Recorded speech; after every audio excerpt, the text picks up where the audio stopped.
Un royaume sans oiseaux par Bob de Dieu, édition Seuil Jeunesse. Deux parasols dans le ciel. Deux éléphants caparaçonnés d'or ouvrent la route vers le temple.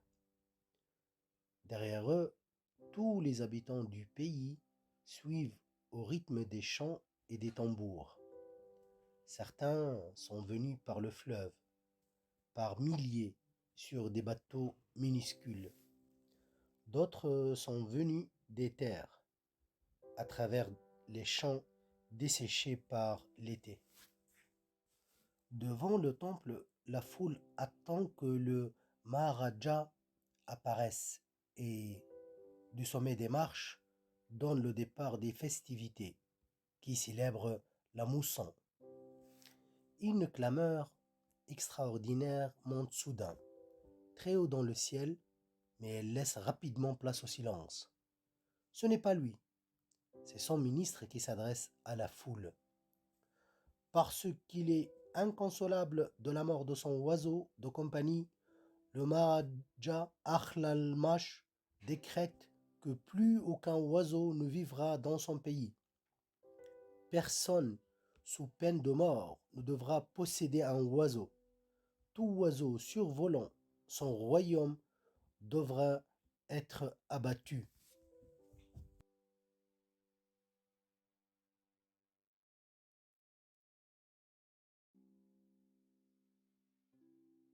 Depuis plusieurs jours maintenant, les gardes du Maharaja traquent les oiseleurs sur les marchés. Ils se mettent à l'affût dans les parcs et les jardins. Ils arpentent les berges du fleuve, les champs, la forêt. Ils entrent dans les maisons. Tous les oiseaux, sans exception, sont transpercés d'une flèche par les archers, décapités d'un coup net par les sabres guerriers. Ni bec ni plume, par ordre du Maharaja.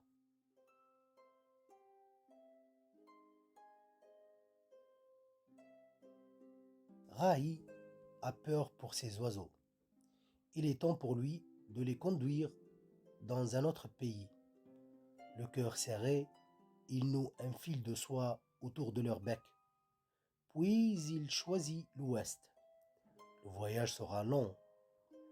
À peine est-il parti qu'une patrouille apparaît face à lui.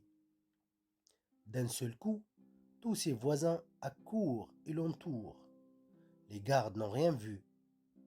Un parmi les autres, Rai passe inaperçu. Des champs à perte de vue. Hommes, femmes et animaux y travaillent dur. Ce sont toujours les enfants qui, les premiers, repèrent le précieux bagage. Ils rêvent de voir voler des oiseaux, juste un instant.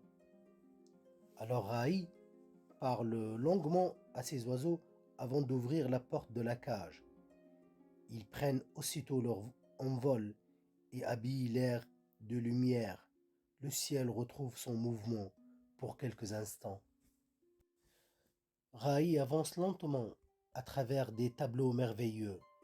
Jamais il n'était venu jusqu'ici. Les humains se font rares maintenant.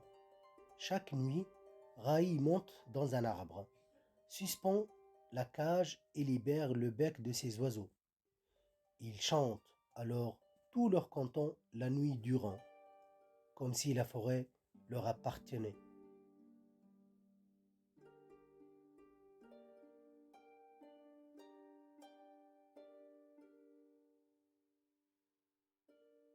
Enfin Rai parvient aux confins du pays, à quelques pas du pays voisin.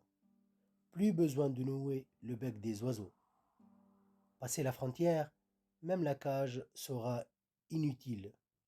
Pourtant, là-bas derrière la colline, des soldats se ravitaillent, s'équipent, aiguisent leurs sabres, cordent leurs arcs, réquisitionnent des chevaux.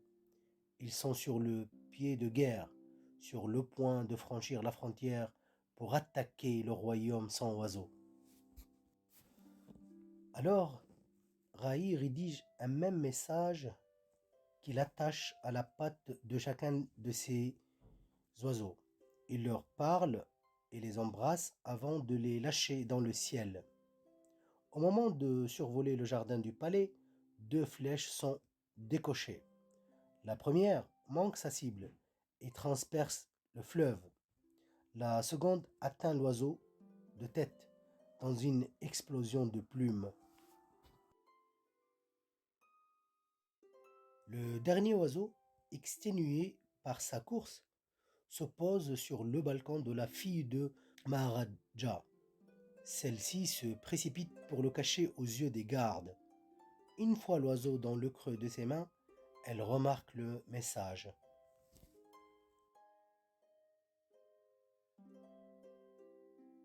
Peu de temps après, le Maharaja rassemblera son armée, juste à temps pour repousser l'ennemi.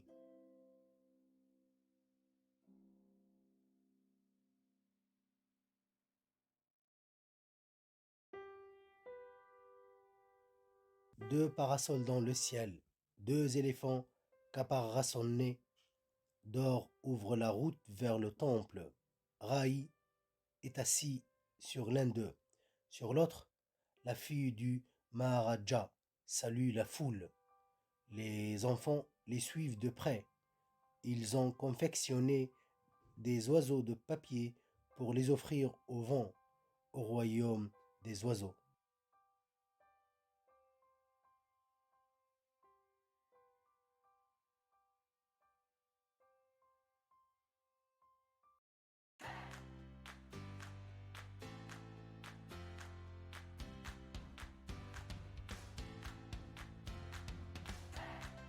Afin de soutenir les auteurs de cette histoire, vous trouveriez dans la discussion un lien pour l'acheter.